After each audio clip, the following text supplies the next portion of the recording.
4-ാം അധ്യായം, ഫിലിപ്പി ലേഖനം 4-ാം അധ്യായം.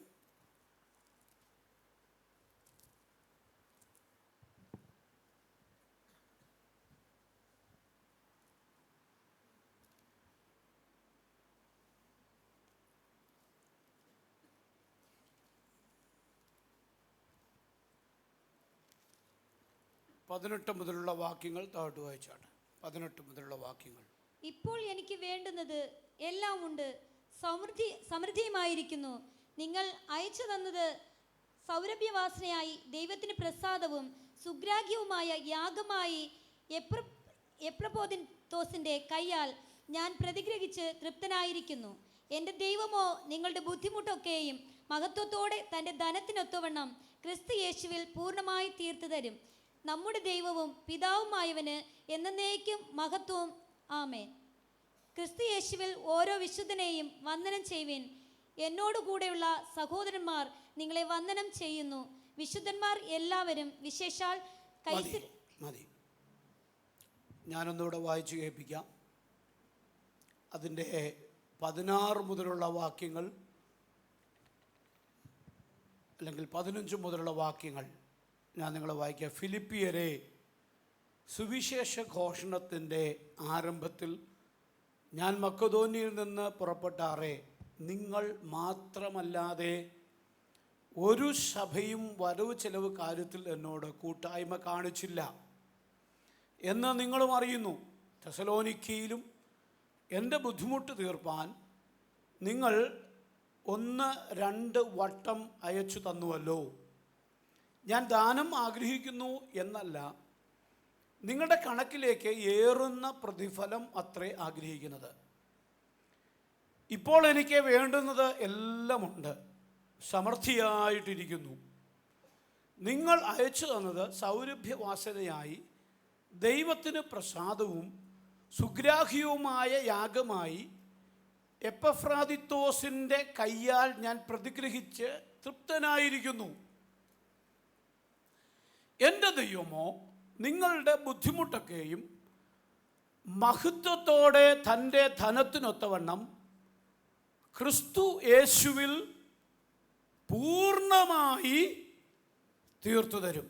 ആ വാക്യം ഒന്നുകൂടെ എല്ലാവർക്കും ചേർന്ന് വായിക്കാമോ?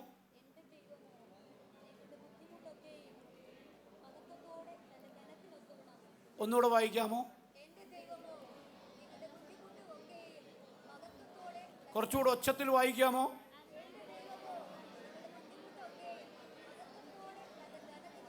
എൻ്റെ ദൈവമോ നിങ്ങളുടെ ബുദ്ധിമുട്ടൊക്കെയും മഹത്വത്തോടെ തൻ്റെ ധനത്തിന് ഒത്തവണ്ണം ക്രിസ്തു യേശുവിൽ, ഒന്നുകൂടെ പറയാമോ?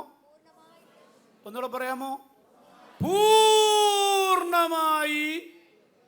തീർത്തു തരും. Price the Lord. ഹല്ലേലൂയ.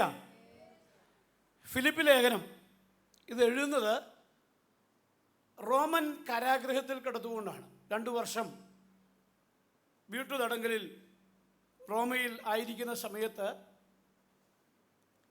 പൗലോസ് ഫിലിപ്പിയർക്ക് ലേഖനം എഴുതുകയാണ് എന്നാണ് വേദപണ്ഡിതന്മാരുടെ അഭിപ്രായം.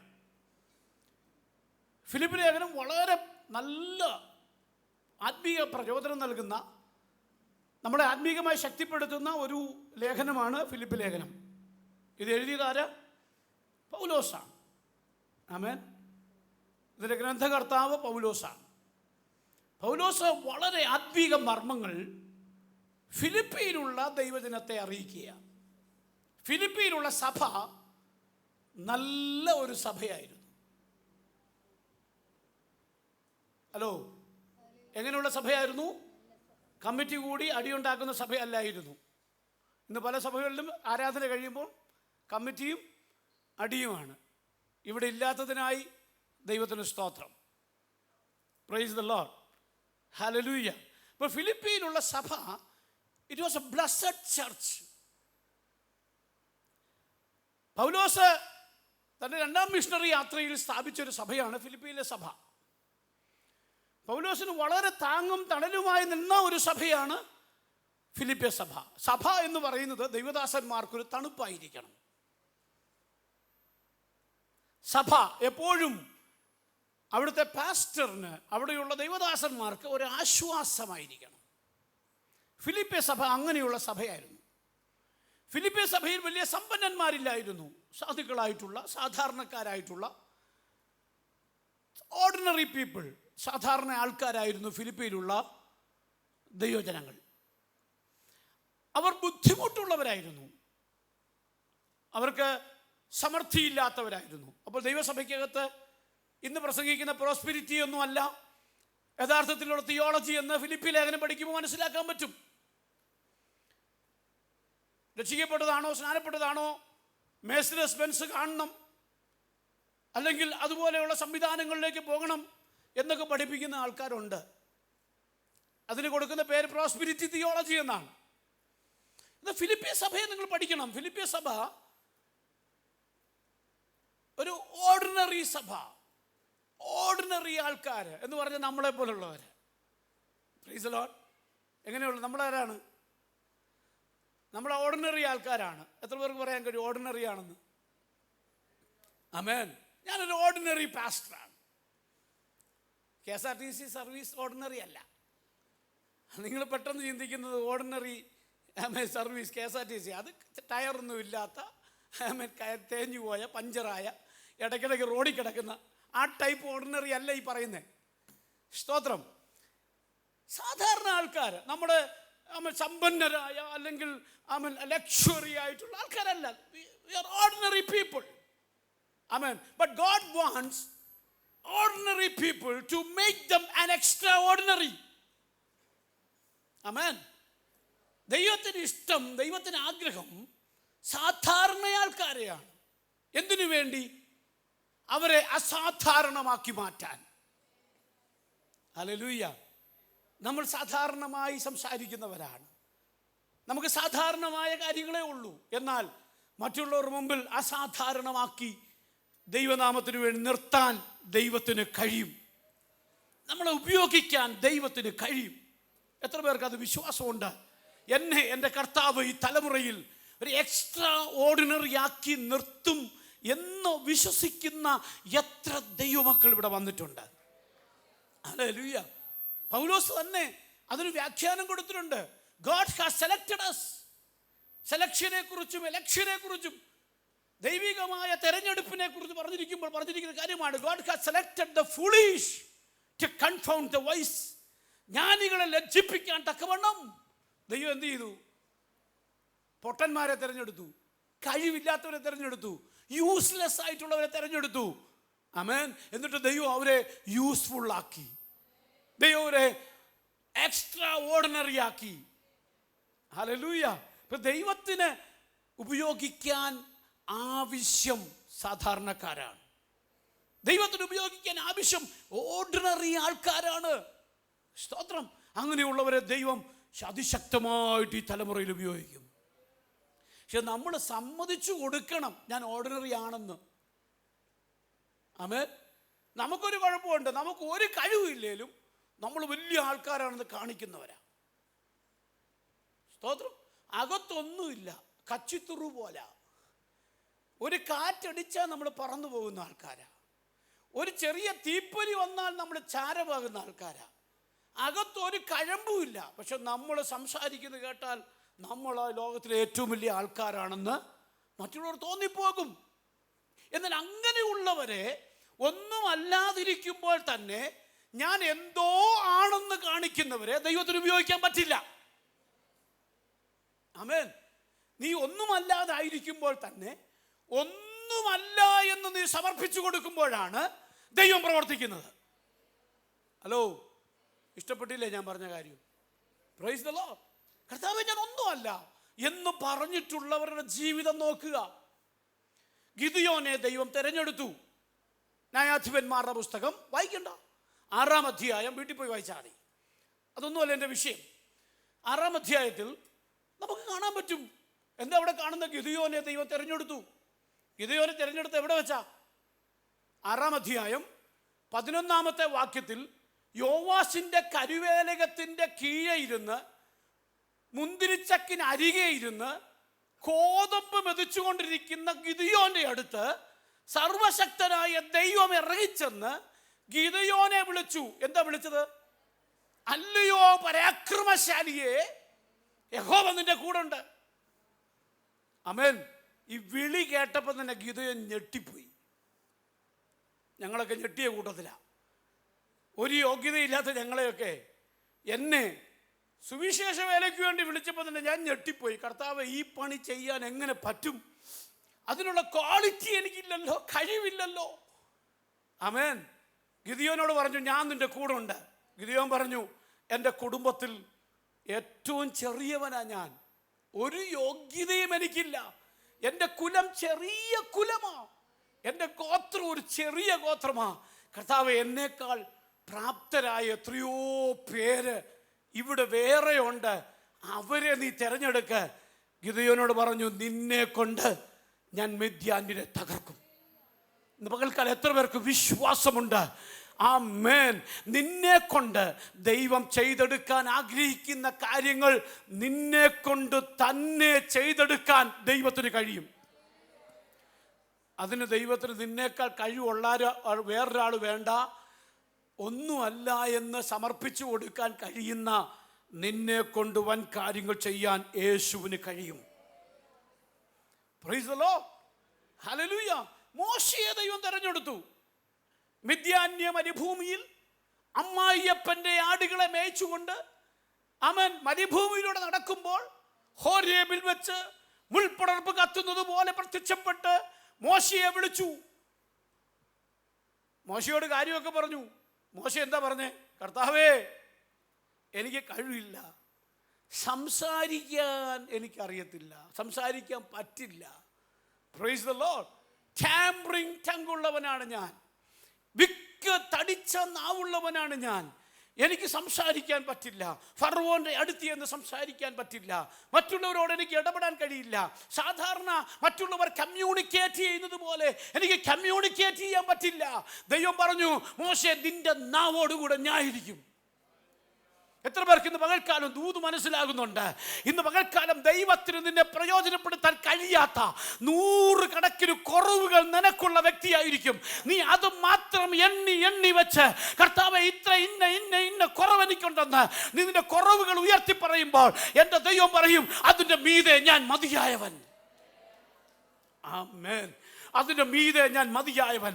ഇന്ന് പകൽക്കാലം ദൈവാത്മാവ് നിന്നോട് ദൂത് പറയുന്നു, എവിടെ നീ നിനക്ക് കഴിവില്ല എന്ന് പറഞ്ഞോ, അവിടെ ദൈവത്തിൻ്റെ മഹത്വം നിനക്ക് വേണ്ടി വെളിപ്പെടുത്തി നിന്നെ ഉപയോഗിക്കാൻ കഴിയുന്ന ഒരു ദൈവശക്തി ഇന്ന് ഈ ഹോളിനകത്ത് ദൈവജനത്തിൻ്റെ മേൽ വ്യാപരിക്കുന്നുണ്ട്. എന്താണോ നിന്റെ ജീവിതത്തിലെ കുറവ്, അതിനെ മാറ്റി, അതിനെ നികത്തി, നിന്നയുടെ അനുഭവങ്ങളെ മാറ്റി, കണ്ണുനീരിൻ്റെ അനുഭവങ്ങളെ മാറ്റി, നിന്റെ മനസ്സിനെ ഇടിച്ചു കളയുന്ന അനുഭവങ്ങളെ മാറ്റി ഒരു അനുഗ്രഹമാക്കി നിന്നെ മാറ്റാൻ എൻ്റെ ദൈവത്തിന് കഴിയുമെന്ന് പരിശുദ്ധാത്മാവ് ഇന്ന് പകൽക്കാലം ദൂത് പറയാ. ഓ റബ ശാന്തരബരബോ. ഹല്ലേലൂയ. നിനക്കുള്ളതിനെ ഉള്ളതുപോലെ കർത്താവിൻ്റെ കരങ്ങളിലേക്ക് കൊടുക്കണം. ആമേൻ. 5 അപ്പവും 2 മീനേ ഉള്ളൂ. അത് ഇച്ചിരി പഴകിയതാ, ഇച്ചിരി വളിച്ചതാ, 3 ദിവസമായിട്ട് പാത്രത്തിൽ അടച്ചു വെച്ചിരിക്കുന്നതാ, കഴിക്കാൻ മറന്നുപോയ സാധനമാ, ഇനി വീട്ടിൽ പോയി കഴിക്കാമെന്ന് പറഞ്ഞ് വെച്ച സാധനമാ. അത് നീ കർത്താവിൻ്റെ കയ്യിലോട്ട് കൊടുക്ക. അതിൻ്റെ വളിപ്പ് മാറ്റി, അതിൻ്റെ കേടുപാടുകൾ മാറ്റി, അതിനെ ഏറ്റവും ഡെലീഷ്യസ് ആക്കി, മറ്റുള്ളവർക്ക് അനുഗ്രഹമാക്കി അതിനെ തീർക്കാൻ കഴിയുന്നൊരു ദൈവമാണ് നിന്റെ അടുത്തുള്ളതെന്ന് നീ മറന്നു പോകരുത്. നിന്റെ മുമ്പിൽ ഉപയോഗശൂന്യമായി തീർന്നെന്ന് നീ കരുതിയ ചില വിഷയങ്ങളെ ഇന്ന് പകൽക്കാലം പരിശുദ്ധാത്മാവ് പറയുന്നു, അതിനെ വർദ്ധിപ്പിക്കാൻ, അതിനെ അനുഗ്രഹിക്കാൻ, അതിനെ ഒരു വിടുതലാക്കി മാറ്റാൻ, ഏതാണോ നീ ഭാരപ്പെട്ടത് അതിനകത്തൂടെ ചില അത്ഭുതങ്ങൾ ചെയ്യാൻ. ദൈവാത്മാവ് ഈ മീറ്റിംഗിനെ ഏറ്റെടുത്തിരിക്കുക. ചില വിടുതലുകൾ പരിശുദ്ധാത്മാവ് ഇന്ന് പകൽക്കാലം ചെയ്യുന്നു. ഇന്ന് പകൽക്കാലം നീ ഈ ഹോളിനകത്തിരിക്കുമ്പോൾ തന്നെ നീ നിർജീവമാണെന്ന് ചിന്തിച്ച ചില വിഷയങ്ങളിൽ, നീ തകർന്നെന്ന് പറഞ്ഞ ചില വിഷയങ്ങളിൽ പരിശുദ്ധാത്മാവിന്റെ ശക്തി വ്യാപരിച്ച് ഏറ്റെടുക്ക്. കെട്ടുകൾ അഴിയുന്നത് ദൈവാത്മാവ് കാണിക്കുന്നുണ്ട്. നിന്റെ മുമ്പിൽ ദുഷ്ട പിശാച് കൊട്ടി അടച്ചു ചില വാതിലുകൾ അവൻ ഇന്ന് പകൽക്കാലം ദൂതനെ ഇറക്കി അവൻ തുറക്കുക.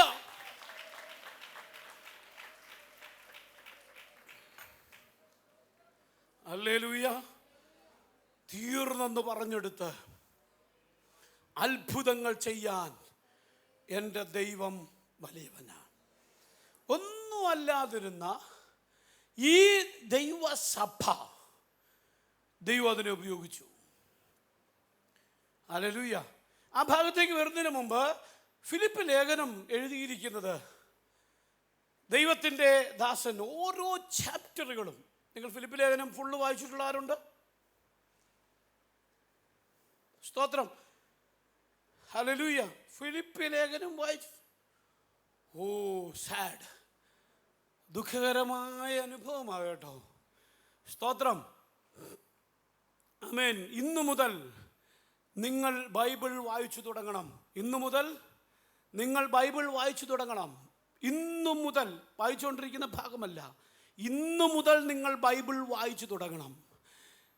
ഏറ്റവും ആദ്യം ഉൽപ്പത്തി പുസ്തകം 1-ാമത്തെ അധ്യായം 1-ാം വാക്യം മുതൽ നിർത്തി വായിച്ച് വെളിപ്പാട് പുസ്തകം ഒടുവിലത്തെ 22-ാം അധ്യായം, ഒടുവിലത്തെ അധ്യായം ലാസ്റ്റ് വാക്യം വരെ, ആമേൻ കർത്താവേ വേഗം വരണേ എന്നുള്ള ഭാഗം വരെ ആദ്യം വായിച്ചിട്ട് എൻ്റെ അടുത്ത് ആദ്യം വന്ന് പറയുന്ന ഒരാൾക്ക് ഞാനൊരു സമ്മാനം തരും. ചെറിയ സമ്മാനമല്ല, ഒരു നല്ല സമ്മാനം ഈ ആരാധനയുടെ നടുവിൽ ഞാൻ തരും. ഞാൻ പറഞ്ഞ എത്ര പേർ മനസ്സിലായി? കള്ളം പറയരുത്. ഇവിടെ സത്യസന്ധമായി ഇവിടെ ഒന്ന് പറയണം.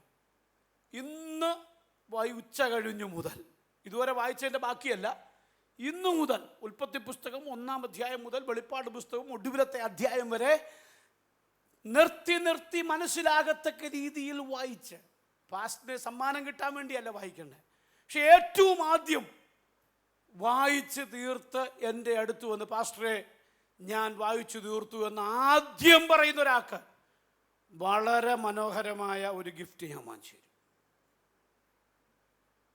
എത്ര പേർക്ക് ഏറ്റു? എത്ര പേർ തയ്യാറാ? എത്ര പേര് തുടങ്ങും? ഇന്ന് തുടങ്ങുന്ന ആരുണ്ട്? ഇന്ന് തുടങ്ങും, ബൈബിൾ വായിച്ചു തുടങ്ങും. Praise the Lord. സമ്മാനത്തിനല്ല, സമ്മാനം കിട്ടും.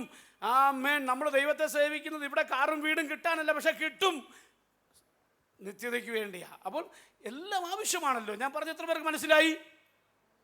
Praise the Lord. ഹല്ലേലൂയ. ദൈവത്തിന് സ്തോത്രം. അപ്പോൾ ഈ ഫിലിപ്പ് ലേഖനത്തിൻ്റെ ഓരോ അധ്യായങ്ങളും അതിനകത്തെ സബ്ജക്റ്റുകൾ നിങ്ങൾ ശ്രദ്ധിക്കണം. ഫിലിപ്പ് ലേഖനം അതിൻ്റെ 1-ാമത്തെ അധ്യായം അവൻ മരണം വരെയും ജീവൻ കൊടുത്തും ദൈവത്തെ സേവിക്കുന്നതിനെ കുറിച്ച് രേഖപ്പെടുത്തിയിരിക്കുകയാണ്. ഹല്ലേലൂയ. എന്താ സബ്ജക്റ്റ്? അഡ്വാൻസിങ് ഗോസ്പൽ, ഒരു പുതിയ അനുഭവം. അതിനകത്ത് പൗലോസ് പറഞ്ഞിരിക്കുന്ന ഏറ്റവും പ്രധാനപ്പെട്ട വാക്യം 1:21 എന്നാ എനിക്ക് ജീവിക്കുന്നത് ക്രിസ്തുവും മരിക്കുന്നത്. ആമേൻ. എന്ന് പറഞ്ഞാൽ പൗലോസ് മരണത്തോട് അടുത്തിരിക്കുകയാണ്. ആമേൻ. ഹല്ലേലൂയ. എല്ലാവരും ഭയന്നിരിക്കുക. പൗലോസിനെ പലരും കഴിഞ്ഞ ആഴ്ച കേട്ടതുപോലെ കെട്ടിപ്പിടിച്ച്, കഴുത്തിൽ കെട്ടിപ്പിടിച്ച് ചുംബനം ചെയ്ത്, പൗലോസേ നീ മരിക്കരുത്, നീ യെരുശലേമിൽ പോകരുത്, നീ റോമിൽ പോകരുതൊക്കെ പറഞ്ഞ് പിടിച്ചു കെട്ടുന്ന, അല്ലെങ്കിൽ പോകരുതെന്ന് പറഞ്ഞ് അവൻ തടസ്സപ്പെടുത്തുന്ന അനുഭവങ്ങൾ. അതിന് നടുവിൽ അവരുടെ തടസ്സങ്ങളെല്ലാം അവഗണിച്ചുകൊണ്ട് പൗലോസ് കർത്താവിന് വേണ്ടി മിഷണറി യാത്ര, തൻ്റെ യാത്രകൾ തുടരുകയാണ്. ആമേൻ. ഹല്ലേലൂയ. ഒടുവിൽ താൻ എഴുതുന്ന ലേഖനങ്ങളിലൊന്നാണിത് ഫിലിപ്പ് ലേഖനം. എന്താ അവിടെ എഴുതിയിരിക്കുന്നത്? തൻ്റെ ഈ 1-ാമത്തെ അധ്യായത്തെ താൻ വെളിപ്പെടുത്തുകയാണ്. എനിക്ക് ജീവിക്കുന്നത് ക്രിസ്തുവും. അതിന്റെ അടുത്ത വാക്യം 23-ാമത്തെ വാക്യം, വിട്ടുപിരിഞ്ഞ് ക്രിസ്തുവിനോട് കൂടെ ഇരിപ്പാൻ എനിക്ക് കാംക്ഷയുണ്ട്. അത് അത്യുത്തമമല്ലോ. നോക്കിക്കേ, മരിക്കാനായിട്ട് കൊതിക്കുന്ന ഒരു ഭക്തൻ. അതല്ലേ എൻ്റെ അർത്ഥം? വിട്ടുപിരിഞ്ഞു പോവുക എന്ന് പറഞ്ഞാൽ ഞാൻ മരിച്ച് ഞാൻ നിത്യതയിൽ സ്വർഗീയ പരദീസയിൽ പുത്രനോടൊപ്പം യേശുവിനോടൊപ്പം ആയിരിക്കുന്നത് എനിക്ക് ഏറ്റവും അത്യുത്തമം. ആമേൻ. അത് ഹൃദയത്തിൽ അത്രയും യേശുവിനെ സ്നേഹിക്കുന്നവന് മാത്രമേ അത് പറയാൻ കഴിയുള്ളൂ. നമ്മളൊക്കെ എങ്ങനെയെങ്കിലും ഇവിടെ ഒന്ന് ശരിക്ക് സർവൈവ് ചെയ്യാൻ വേണ്ടി കഷ്ടപ്പെടുക അല്ലേ? ഇവിടെ കുറച്ച് നന്മകളൊക്കെ ഒന്ന് ഒപ്പിച്ച് കുറച്ച് ഷൈൻ ചെയ്ത് ജീവിക്കാൻ വേണ്ടി നമ്മൾ തത്രപ്പാട് പെടുമ്പോൾ